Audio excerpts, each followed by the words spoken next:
Six o'clock, I'd like to call the meeting to order. If I could have roll, please. Cindy? Spar. Here. Jones. Here. Fetteridge. Here. Hopperly. Here. Barton. Here. Shook. Here. And Warren. Here. Thank you. We have a quorum. If everybody can remember the last meeting we had in October, there's no amendments to the minutes. I hear a motion for approval. I so move. I'll second it. Warren. Yes. Fetteridge. Yes. Barton. Yes. Spar. Yes. Jones. Yes. Shook. Yes. Hopperly. Yes. Thank you. Before we start tonight, Mayor Derflinger would like to make a couple comments. I apologize for interrupting the flow of your meeting, but I have others to go to tonight.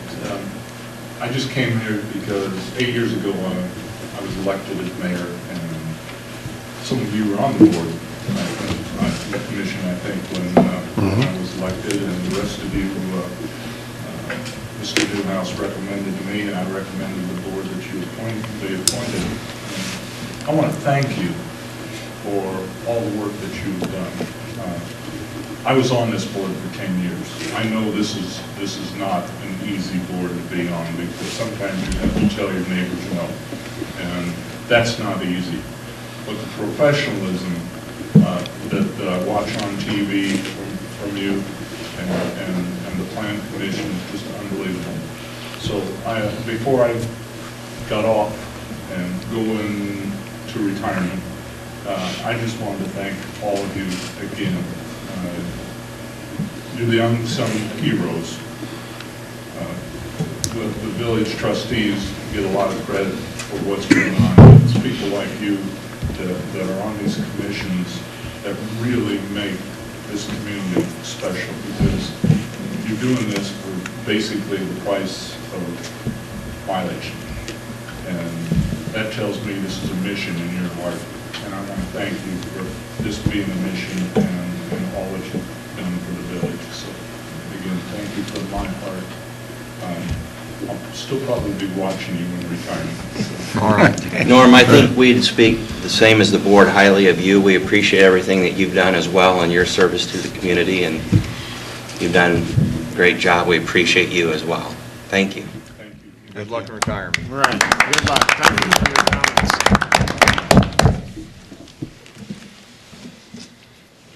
With that, we might have to ask for a pay raise, but that's all right. I hope we get reelected as a new mayor. Okay, our first case tonight, number 13-01. Carol Aberle is requesting a variance for a fence at 305 West Wick, zoned R1. The required front setback is 12'5". Requested variance of 12'5" will allow a 0 front setback. Carol, could you step forward and be sworn in by Arlene? Then you can go to the podium. And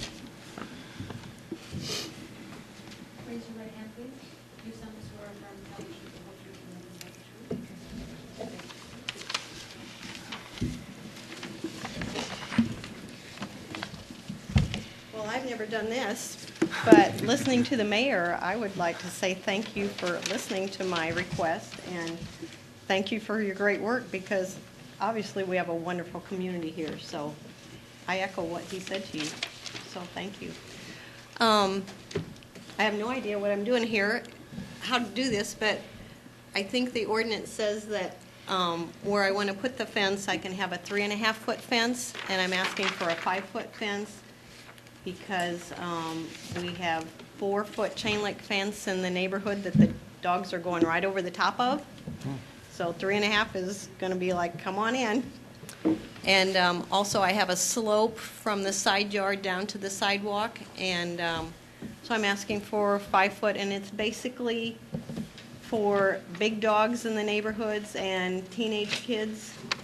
We've got a pretty good population of teenagers that seem to think they can just make themselves at home, which that'd be nice if they had a little more respect for people's property, but, so, if I don't ask for the variance, then I have to be in like, I think it's like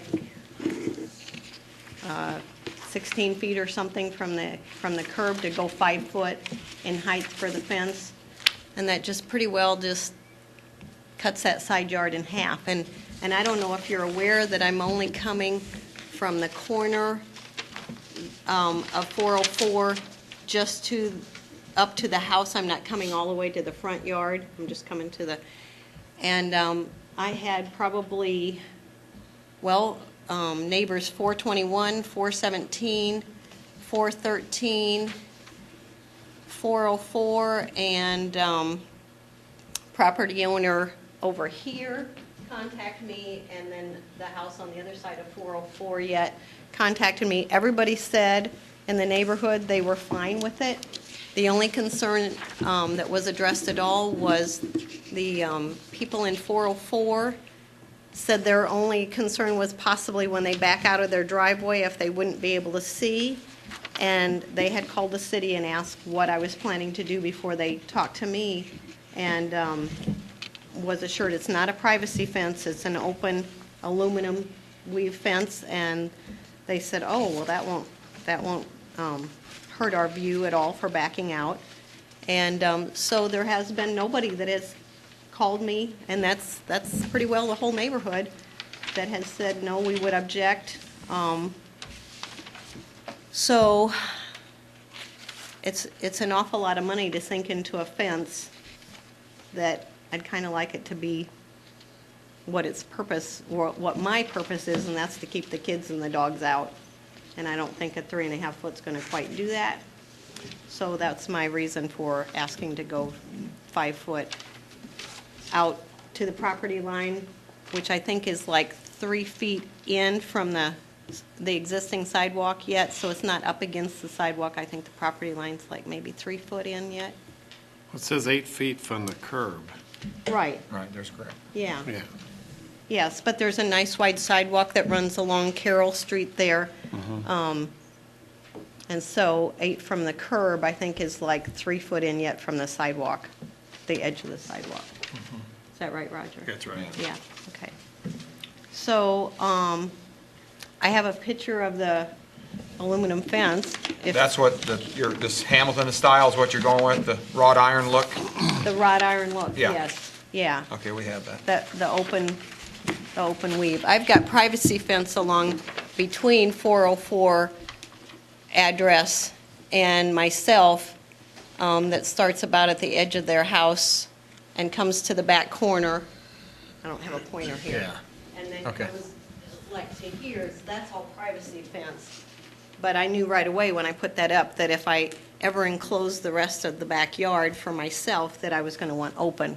Because I like to be able to see out, and traffic is coming from the corners. Obviously, they want to see too, and so I'm not looking for the privacy now on that side of the house. I'm more looking for the security. So are you taking the fence, this proposed fence, from your existing back fence to the house and then turning it back into the house so it encloses the entire backyard? Mm-hmm. Okay. Yeah, basically from the corner where, up at that corner, I have like a rose bed in that far corner. Okay, the privacy, there is existing fence there that's open weave about, maybe 30 feet maybe in before it hits the privacy fence. It's open weave fence now, and so I'm bringing it from that corner south just till you get to the back edge of the house, and then coming into the house, so it will be totally enclosed. And then they're going to put a big gate right here so that I can get a riding mower through there someday, maybe. As I can't, got a plan for maybe not being able to push a mower anymore. I got a big lot. It's 120 by 120, so I'm trying to make it look nice. I live in a nice neighborhood. I want to keep it that way. It was my mom and dad's house. They've lived there for 20 years, and now it's my home. They're both deceased, and there's a lot of flower beds and everything in the backyard. It's just not really a playground for teenagers and dogs. It's kind of the whole thing. I wish it didn't have to be that way, because my folks lived there 20 years and didn't need a fence. I mean, they had the open fence between 404 and us, but it was just to keep the basketballs out of the flower beds. So they didn't need a privacy fence back then. Carol, you've got a large backyard. Why couldn't you just come off the side of your home and go back to the privacy fence, enclosing the backyard? Then that way you really wouldn't need a variance. I know, but it also just kind of cuts the whole side yard.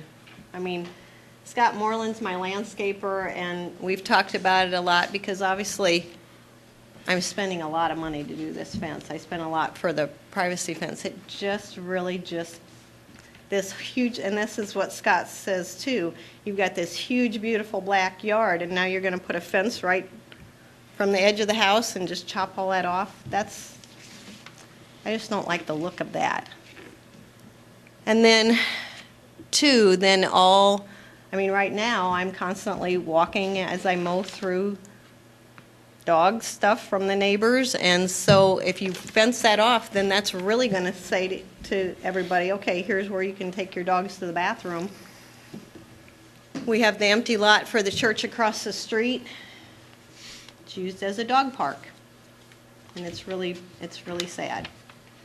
So I think, too, the more I bring that fence in, the more it's just going to be everybody that walks their dogs. I know we have laws that say you're supposed to, number one, your dog's not supposed to be running free, but it happens.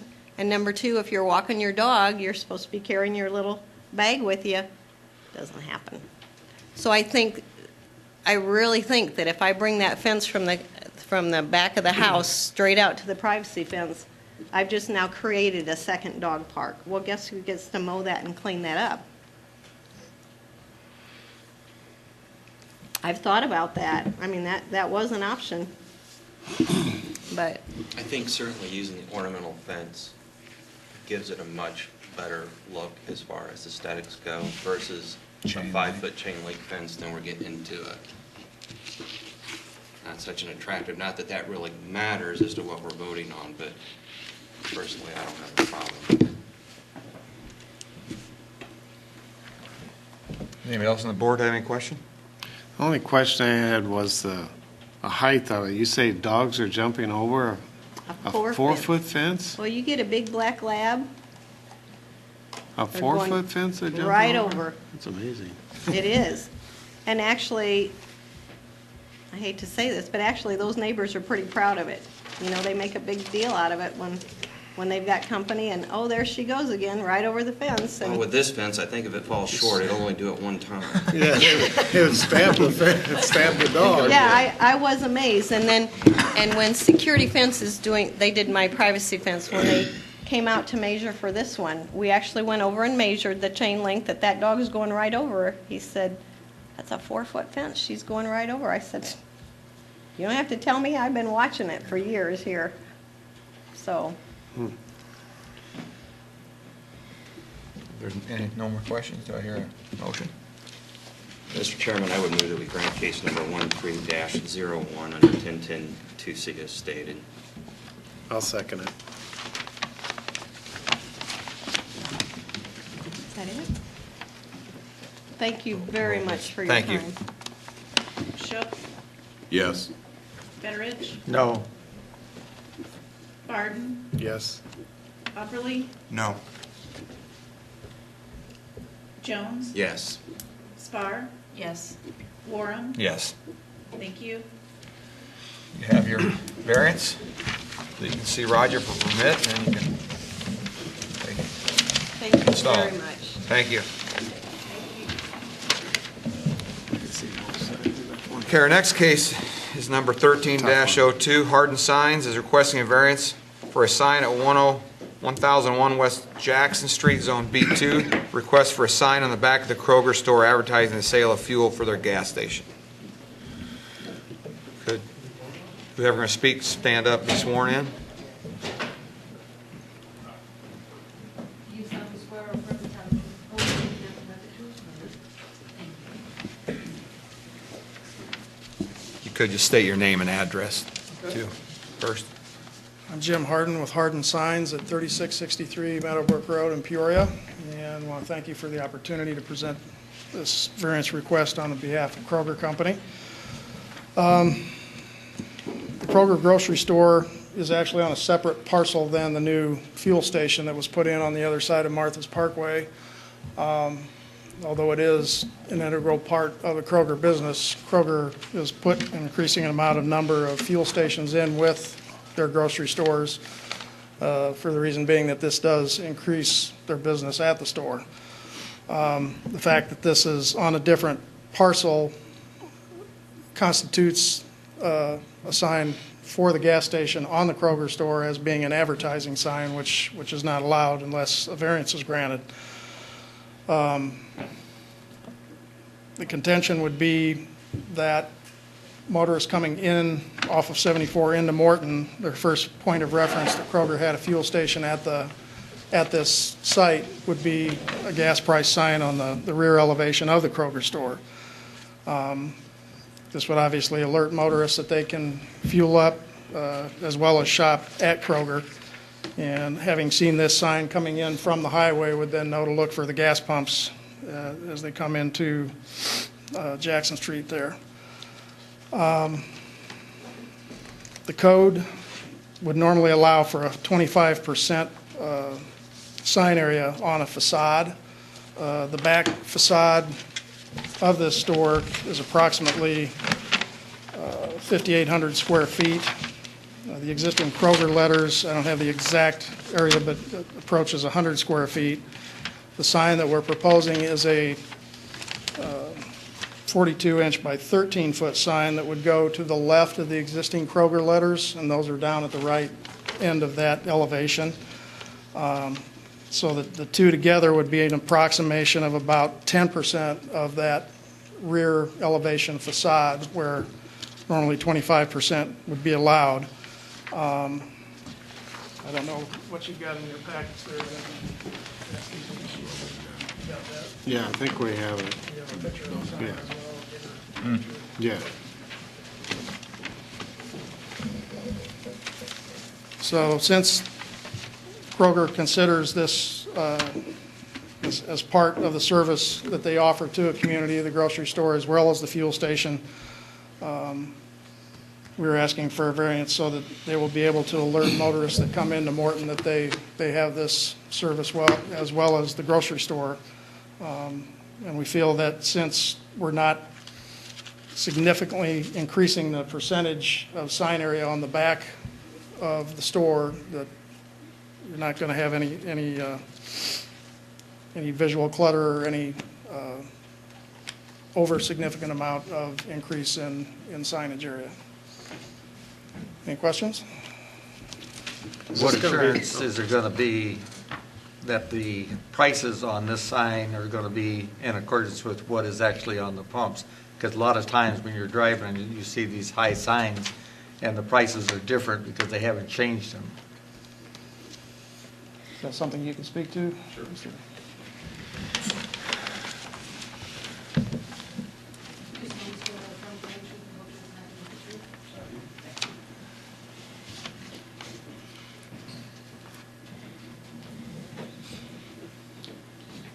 My name's Drew Gillespie. I live in Fishers, Indiana at 6851 Cherry Laurel Lane. I'm a project manager for Kroger, so I'm involved on the construction side, not necessarily the operations side. But to your question, all of these price signs, you may or may not know, are remotely operated out of our gas kiosk. Normally, you have a sign on the canopy and perhaps a pylon sign on a main entrance somewhere. Those are all operated from inside the kiosk remotely.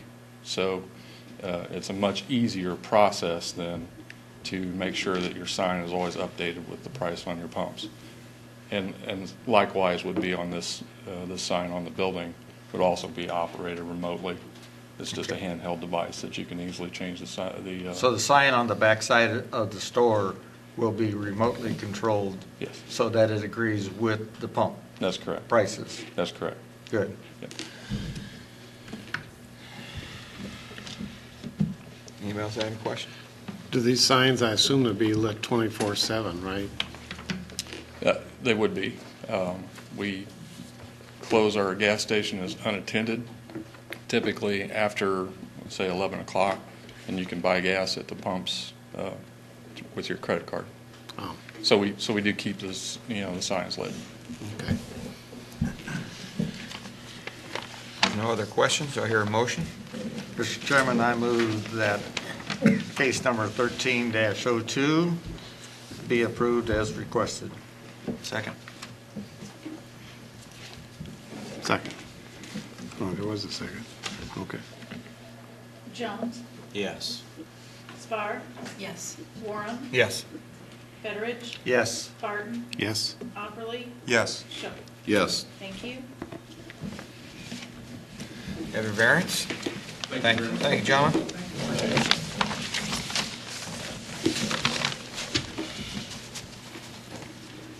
Roger, have anything tonight? Nothing tonight. I guess Steve has nothing? Steve have anything he wanted to add to it? Mr. Newhouse, you're up next. You're on, Nothing this evening, ladies and gentlemen. you're on stage. All right. Well, with that, do I hear a motion for adjournment? So moved.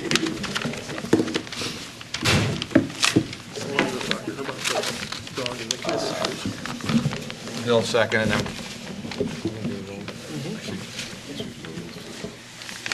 Opperly, Yes. Barton, Yes. Fedorich, Yes. Jones. Yes. Schob. Yes. Spar. Yes. Warren. yes. Thank you. Thank you.